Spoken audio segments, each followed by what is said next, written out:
teams, especially when they play against each other. I can read it so well because the way they tend to play, it's a bit different when they are playing against other regions. Right. Well, and also it's the type of hero that I feel like Ame might flourish on. There's a guy that oftentimes can be accused of sort of farming a little bit too much, and I think like Morphling is one of the other heroes that I see him on that I just feel like it works. He knows when to get into the fight and when to get out of it. I think Faceless Void might be one of those other ones for him. But we'll have to see. The other thing, maybe Yang can like TP in and try and sprout his allies to keep him alive in the chrono or something like that. I don't know. We'll see how it goes. I gotta say, I love this Faceless Void pickup. They have a ton of damage in the chronosphere, no save whatsoever from Vici Gaming, and the other two heroes, Pugna and Ember Spirit, can create a lot of space and still have a Faceless Void for ultra late game insurance. Well, ladies and gentlemen, this is the winner's match for Group C. Again, Vici Gaming and LGD 2-0'd both of their other opponents in the qualifiers for this. Vici were able to 2-0 against Payne. LGD were able to 2-0 against Mineski. And now they're facing off against each other. We'll see whose win streak comes to an end here as we hop into game number 1. And right now, I gotta say, I'm kind of feeling that LGD vibe. There's elements of Vici that I like, but you've sold me on this Faceless Void. Yeah, both of these teams have 1/2 big ulti cooldowns that they need to play around. Even though Medusa's ulti is a big cooldown, they can still play around it. Even if Shadow Shaman wards are down, they can still take a fight. So I think Vici Gaming has an upper hand in those terms, because if there's no chrono, if there's no RP, there's no way LGD is going to approach a team fight. Right. Yeah, just avoid. And while there are mechanisms that Vici have to try and force the issue, moving into Roche and dropping down snakes, or walking up to a tower and dropping snakes, I guess a lot of it kind of involves dropping snakes, whether that's Medusa or whether that's Shadow Shaman. But regardless, it's a way to make things happen. Yeah, I'm pretty sure we're going to see some nerfs on Mystic Snake Mana Steal, level 15, 30%. It's way too much because you steal 50%. Half of your mana pool is gone if the snake hits you. Yeah, and it's nuts. Wasn't there something also where it does go through BK, or the steal goes through BKB or something like that? What's the deal with that? Wasn't there something like, am I crazy? I'm not sure what you're talking about. I thought that there was a bug for a little while where the snake could hit you when you were BKB'd and it would still take your mana. Still lose your mana? But I've never noticed that. Okay. I could be wrong. That would be pretty OP. Right. And I don't think that was intended, even if it was in the game. Chalice? Hello. Oh. Wait, what is he doing there? These things happen. That's what I'm going to say. Thank you for the free gold. He wanted to lull them into a false sense of security. That's the problem. He did not have a ward, so I'm not sure what he was doing there. Yeah. Maybe he just wasn't anticipating. I mean, clearly he wasn't anticipating them being there. Oh, man. And DY finds himself the D ward. All right, well, we both called LGD were going to win, and now they have given up first blood and lost their ward. That's not a great time. Well, Yang, can he make this thing work? He's just going to run away. And FY coming in for the body, blocks the mag. Oh, he wasn't able to fully encapsulate it. And this is the guy who you want to gill first blood gold to.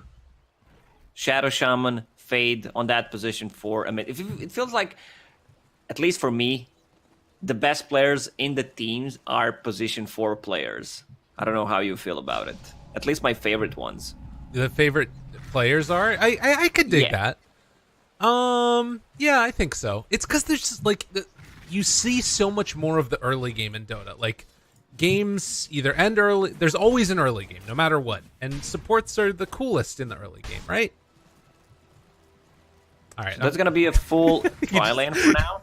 You just completely disregard me. That's great. I love you, Lacoste. God dang it. No, that's going to be a second death game. We need to focus on the game, and DY will get that last hit with the miscoil. Instantly TP's back to the bottom lane. Gets back there. Is going to try and make sure that Yang does not drop. And in fact, they're going to get some pretty good damage onto FY. Can they find a deny? DY does have a lot of damage onto him. Should be able to get this one rather easily. Oh, wisely Jakiro not going to punch him once more. So he does not want to deny himself since he already TP'd back bottom, so he will need to run back to a lane, and that's not what he wants to do. Already used the flask. He'll also get some XP on the bottom lane. So that's a tri-lane against a dual lane. Magnus is level 1, has skewer ready. Look at FY. Oh, that was close. DY has a little sidestep, and they can't find the skewer angle. That would have been real nice. But they summoned some trees, and this one was soon probably going to come over there and pressure a little bit. But they can keep it in the area just to block out that camp. So far, 11-7 on the Void versus the 3-1 on Yang for the Nature's Prophet. Not great. Yeah, the bottom lane is not doing well, and now Paparazi pushed out the top lane, which means Pagna will get some XP. Meanwhile, Fade is just pulling the creep wave, wants to get himself that juicy mana boots because of the first blood gold.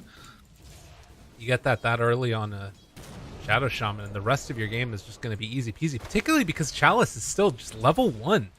1 and 2 right now, he gets his level 2. But Paparazi can really bully him here. Goodness gracious.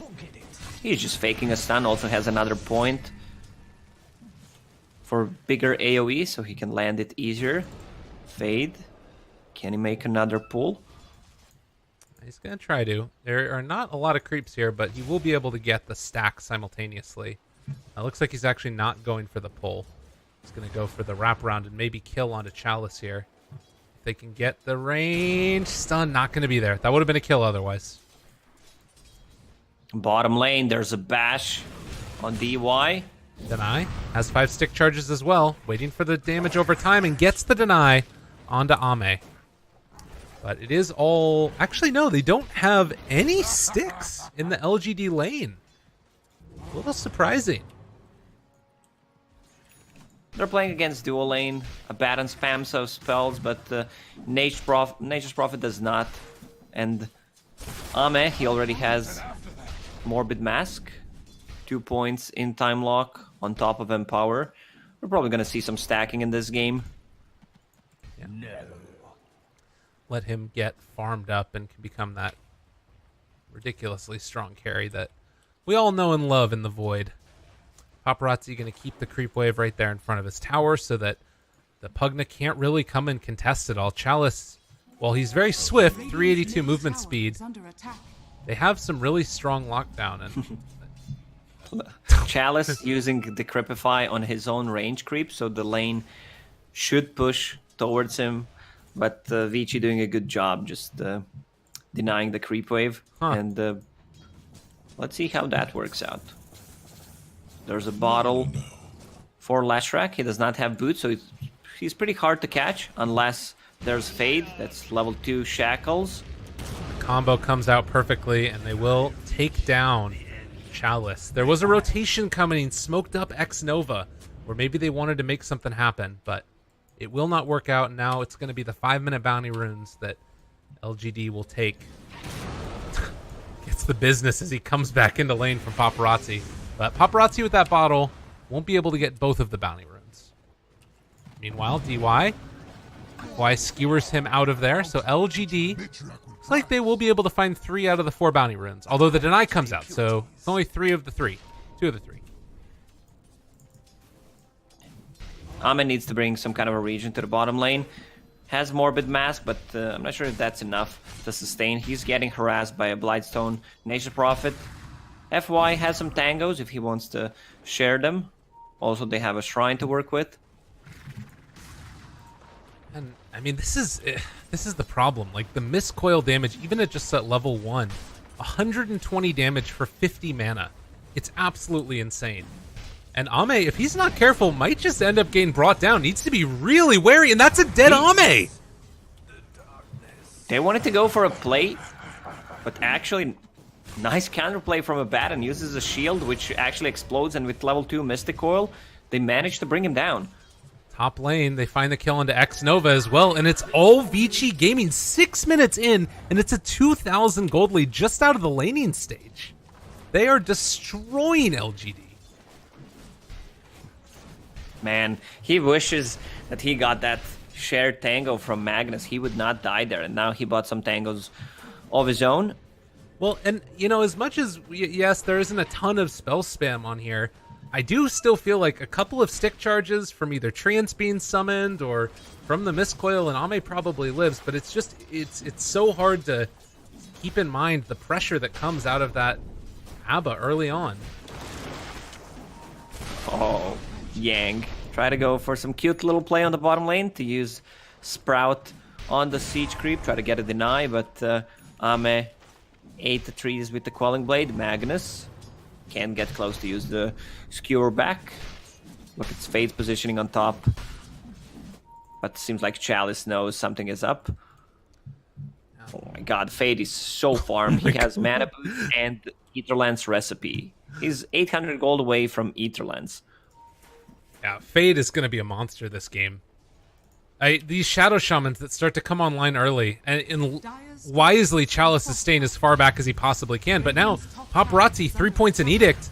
This is likely going to be substantial damage done onto the tower, and it's really hard to stop this. Like, if they want to, they've already used the glyph on it, so at least that's going to keep them away, but Paparazi can just put the pressure on. Safe lane Lesh. Oh, they popped the glyph. It was not well-timed glyph, but still keeps the tower alive. Maybe someone else used it on the other lane. I don't think Chalice would have used it like that. No. And it's now just they have a level 6. Yeah, on Pugna, there is kill potential if they follow it up with the nice pad. Cool. Battle for the rune, and guess who they find? Ember Spirit. A little too big for his britches. Huge kill. Man. Medusa, already level 9. And there it is. Once Pugna hits that level 6, they use the Ice Path and Dual Breath. It's a secured kill. He also can't use spells. Fade, find your man. No, Fade, he's right there, Fade! He's got him, gets the kill. Killing spree for Fade. And he's about to have that Aether Lens. And this is huge. They're going to take their tier 1 tower on a mid lane. Medusa, level 9, 2 Raid Bands, Magic Wand, and Power Threads. She's extremely farmed. Oh, they're pressuring again, but you gotta be careful. Maybe in some trouble. The Hex, do they find him in time? They are gonna get this Ember Spirit, and he is likely gonna go down yet again. FY just giving his life away as he tried to save his Ember, but to no avail. 5 heroes mid, and they got snakes if they want him afterwards. This is Danger Town for LGD. 9-1, a 4,000 gold lead before the 10-minute mark. All mid, 9 minutes in. It's been a very long time since I saw a 5-man rotation to secure a tier 1 tower. They realize how important that is. Faceless Void has Chronosphere and Mask of Madness. This is a huge kill if they can grab it. They're looking, they're wanting. Can they take him down though? No. Instead, it's Faceless Void that goes down. Paparazzi, the madman, is gonna find that kill. They have no vision, decided to go in, and this is gonna be probably another tower. Paparazzi uses Split Earth to see if they're standing there. Bottom lane, there's a lot of action happening. 13 kills. He does not have Searing Chains. Yep, can't take it. And Yang actually now is going to try and contest to make sure that he doesn't at least lose out on the experience from this stack, as DY is also in the area. They're going to contest for the bounty rune. But DY needs to be careful. Chalice also here. And yeah, it's just going to be LGD getting the bounties. I'm going to tell you one thing, Gabe, and this game is interesting as hell. Yeah. You had a good point about Magic Stick in the laning stage. Like, he's going to get it eventually. If you look at what he's doing, oh, Mask of Madness, that's a huge one. God. They didn't even need the snakes at that point, but they still find it and get the kill. And Vici, I mean, they just keep killing their cores over. Like, you look right now, Void is 0-3, Ember is 1-2, Pugna is 1-4, and it's really just the supports that haven't died that much. Yeah, but look at the vision from LGD. They have 2 wards here, no vision on the other side of the map at all, so they need to play around that area. And FY, they won't find the stun there. Aether Lens done for Shadow Shaman at 11 minutes. All of the top 3 net worth spots are inhabited by Vici right now. And I don't know whether it's just the draft or if they have their number, but Vici are all over LGD. Vision game is on point. They always have a ward which scouts them out. They grab a kill, turn it into objective. And you can see over here, like, LGD want to pressure this tower, but they keep on sending these treants out and are cutting the waves, so they can't get the pressure onto it consistently. Like, Chalice can keep on throwing out the Nether Blast, but it's not easy. And Yang realizes that once he builds that Orchid against Pugna, against Ember Spirit, Faceless Void, they don't have any kind of a defensive mechanism. No Yule Scepters, no Mantis Styles, even more kill potential. FY skewers away. But they have Creep Wave now, and Paparazi... That's a freebie. He just takes it. Radiant's bottom tower has fallen. So Vici just continuing to roll through each and every one of these buildings, all of the objectives. They've got building hitters galore, whether it's the Nature's Prophet Treants, the Fate's Edict, or rather, excuse me, the Diabolic Edict, or the Snakes. It's all coming up them. The problem is this Medusa is free farming. She's sitting on 120 CS, 7,000 net worth. And if you compare her to Faceless Void or Ember Spirit, oh my god, Ember only has 4,000 net worth. Yeah, man. They need so much time to recover. Even though it's a 8k lead, if they grab another kill, they're gonna probably turn it into Roche. I mean, you look right now at the percentage win chance. It's at 91% at 13 minutes in. Like, this is what you see in open qualifiers, it feels like, as far as Vici Gaming is playing so fast. Yeah. Basically, they did not make a single mistake. Their movement around the map, their warding, everything is on point. Well, and I do wonder, again, some of this is, of course, just the Shadow Shaman snowballing from the early stages, and I wonder how much getting that early kill on Chalice really made the difference. Like, it set them up. The early timing, yeah, on mana boots, which allow them to play aggressive. He used it a couple of times in the laning stage, which Lashrak benefits a lot from it. Alright, Chalice trying to slow down this along with Maybe, who's trying to get towards that Maelstrom as well. And having Chronosphere available. Yeah, we still didn't see a single Chrono in this game. They're playing from behind, so they need to be careful about using it. If they misuse it, they can easily turn that into Roche or another tier 2. Or he steps up high ground. And this is the danger, of course. We've talked about it before, but the really great teamfight potential. Jakiro has the 3 points in Ice Path right now. We'll get into that fourth one shortly, and then you can follow up any good Chronosphere at a pretty solid angle more often than not. Yeah, the problem is their map is shrinking right now, so that means that FY is not getting any farm. He's level 4. I mean, he has Empower level 4. Smoke up.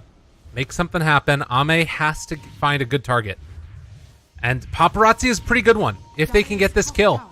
This would be huge. Paparazzi sticking around a bit too long. They have the magic damage going, but this will be a kill onto the Leshrac. They're gonna find this ward. They knew something is up. They got hit by Nature's Prophet ulti. It feels like Vici Gaming wants to make a move right now. Oh, and who do they run into? A double person Ice Path. The RP pulls him back in afterwards, and just like that, LGD pull it back again against Vici. That was a sick RP from Magnus. He even turned mid-air on the other side so they can be forced closer to them. Oh, that was actually sick by FY. Well, I mean, it's a start. It's what they need to do to begin to get the comeback train rolling. It's still a 7,000 gold lead, but you can see it's a spike up. Much needed, and particularly in terms of experience.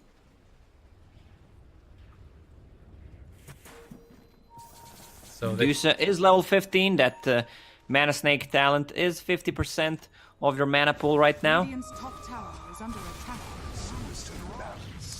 Oh, well, Paparazi finds Chalice yet again. The mana drain, the life drain rather, it's not going to quite be enough. Chalice actually gets away on almost nothing, but the silence comes out with that Orchid reveal from the Nature's Prophet. And they find that kill. And, ooh, Paparazi able to walk away by the skin of his teeth. Bottom tower is under attack. Still gonna be a tier 2 tower. Medusa does not even participate in that fight, just keeps hitting the tower. That's gonna be a Mantis style with the Dragon Lance. 16 minutes in, and this Medusa. Radiant's middle tower is under attack. The problem is that they don't have any kind of BKBs, no saving abilities. Ember Spirit has Maelstrom, same goes for Faceless Void, a lot of damage, but Vici Gaming realizes there's no save whatsoever, so they can punish those greedy item builds. Yeah. Like usually when Chinese teams play Faceless Void, even if he does not have Radiant are scanning. Magnus in his team, they go for Mask of Madness and straight into BKB. Right. This is a little bit more of the greedy route, but it feels like they need it to take advantage when these fights are on, because that's the worst feeling in the world, is you find a good chrono but can't actually make anything happen with it. All the mana gone in an instant. Look at that. It's so insane. Back to full mana. And against Pugna as well, it's like such a good pick because it's such a huge mana pool. I don't even know.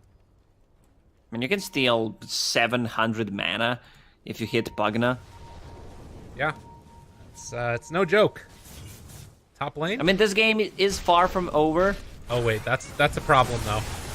That's a big problem. FY moves into position, but they have the silence already out from the Orchid, and Faceless Void is no longer alive. FY going to be chased, but I don't think they have anything for him. The problem is they can't farm on all their cores. They need to sacrifice one of the cores, and who's going to play that sacrificial core who tries to split the waves? And that's going to be FY. Look at his positioning right now. No. He's farming enemy jungle. He realizes they need that Blink Dagger, but there's no way he's gonna farm it. And that's gonna be an easy roach for Vici Gaming. They are gonna get it, it looks like, although you do have some movement in. Ember realizing that this is going on. Can they get into position at all? The Ice Path is already down and low on mana. Ember doesn't really have any other avenue for it. I mean, Roche is still not going down as of yet. And they do kill off that Abba, but the Sprout able to get the disengage in time. Oh, the Aegis! Did he pick it up? Aegis? He jumps in! He can't get it, though. And Medusa able to pick it up by Ori. There's a second where maybe he could have picked it up if he had a slot open. Yeah, he got Orchid. Oof. That was close. Sadly, Jakiro used the Macropyre from a bit too far away. It didn't hit anything in the Roche pit. Now, Lashrock has a BKB. Double damage in bottle. Medusa with Aegis. Feels like they could try to bait out a chrono. Ideally, let's say you bait with Nature's Prophet, he dies, and if he has a buyback, then you take a full fight. Bit of an odd misplay there. The shackles end up being canceled, but they find him now with the Orchid, making sure that he can't get the Quelling Blade through the other side, but they still won't be able to chase him. Now, no, Fade finds him, and now they have the shackles that they need to get the kill up on the high ground. X-Nova, do they have anything to break? No. But they do have high ground pressure, and Ember dead for 40, no buyback. Faceless Void has a chrono, but the wards are already dropped. I'm not sure if they can take this fight. Aegis, Serpent wards.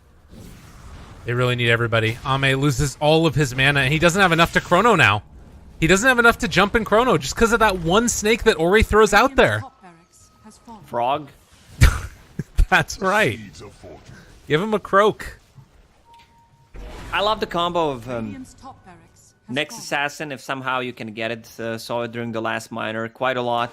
Medusa and Nyx Assassin, especially against the heroes who has some kind of initiation. We've seen in this game against Void, but during the minor we saw it against Tidehunter, who loses half of his mana, and if you use one more mana burn, he can't use the Ravage. And usually Tidehunters these days, they don't go for a Blink Dagger. Right.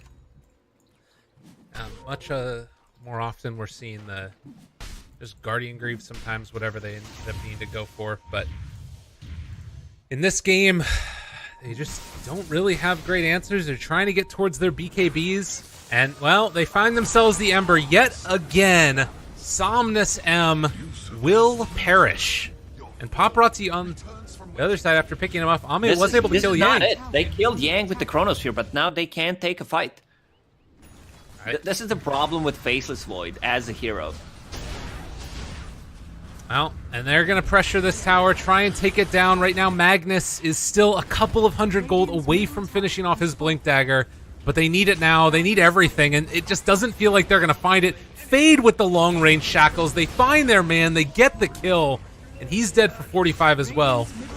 LGD have just got stomped on this game. They're going to go for the last set of Raxes, and there's no way LGD can defend this without Chrono. Even with the Chrono, I don't think they can take this fight. Another Serpent Boards are dropped. Age is still up and running for 1 minute and 40 seconds, more than enough. Look at Abaddon, what he's doing. He's just baiting, buying time so they can get Mega Creeps.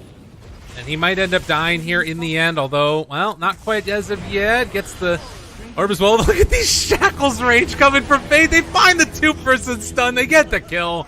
And that is going to put the kibosh on it as he RPs in the fountain in frustration. FY, lend his feelings known to the world.